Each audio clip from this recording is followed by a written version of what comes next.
বন্ধুরা, সম্পূর্ণ পর্ব দেখতে চ্যানেলটি সাবস্ক্রাইব করুন।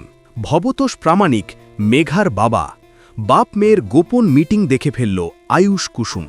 বন্ধুরা, আগামী পর্বগুলোতে আমরা দেখতে চলেছি এক অবিশ্বাস্য ঘটনা। গাঙ্গুলি বাড়ির সবথেকে বড় শত্রু ভবতোষ প্রামাণিক আসলে মেঘারই নিজের বাবা। এতদিন ধরে মেঘা আর তার বাবা মিলে যে ভয়ঙ্কর ফাঁক পেতেছিল তার উদ্দেশ্য একটাই, গাঙ্গুলি বাড়ির সম্মান আর সাম্রাজ্য ধুলোয় মিশিয়ে দেওয়া। বাপ মেয়ে মিলে এই বাড়িতে ঢুকেছে ধ্বংসলীলা চালাতে। কিন্তু চোরের 10 দিন তো গৃহস্থের 1 দিন। মেঘা যখন লুকিয়ে তার বাবা ভবতোষের সাথে দেখা করতে যায়, ঠিক তখনই তাদের দেখে ফেলে কুসুম আর আয়ুষ। এরপর কি হলো জানতে হলে ভিডিওটি শেষ পর্যন্ত দেখুন। বন্ধুরা, ভিডিওটি শেষ পর্যন্ত দেখতে থাকুন আর আমাদের চ্যানেলটি প্লিজ সাবস্ক্রাইব করুন। ভিডিওতে একটি লাইক দিয়ে পাশে থাকুন। আগামী পর্বে দেখা যাবে গভীর রাতে সবার নজর এড়িয়ে মেঘা বাড়ি থেকে বের হয়। সে তার বাবা ভবতোষের সাথে একটি নির্জন জায়গায় দেখা করে।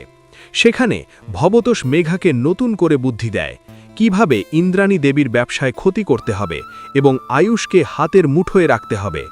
মেঘাও তার বাবাকে কথা দেয় যে খুব শিগগিরই সে এই বাড়ির দলিল তার বাবার হাতে তুলে দেবে।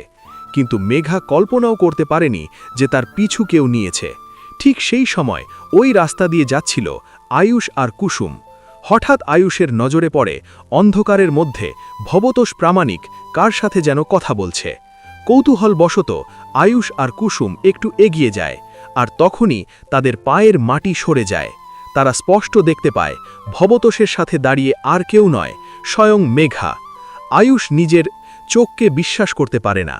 যে মেয়েকে তার মা বাড়ির বউ করতে চাইছে সে আসলে তাদের সবথেকে বড় শত্রুর মেয়ে। কুসুমের সন্দেহ আজ বাস্তবে পরিণত হল। মেঘার এই আসল রূপ দেখে আয়ুষ রাগে কাঁপতে শুরু করে। আপনাদের কি মনে হয়, মেঘা কি এবার ধরা পড়ে যাবে নাকি আবার কোনো চাল চালবে? ইন্দ্রাণী দেবী কি বিশ্বাস করবেন যে মেঘা আসলে ভবতোষের মেয়ে? কুসুম কি পারবে আয়ুষকে এই ষড়যন্ত্র থেকে বাঁচাতে? কমেন্ট করে আপনাদের মতামত অবশ্যই জানান।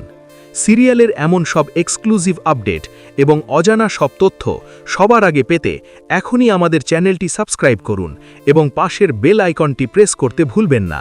ভিডিওটি ভালো লাগলে লাইক ও শেয়ার অবশ্যই করবেন। ধন্যবাদ।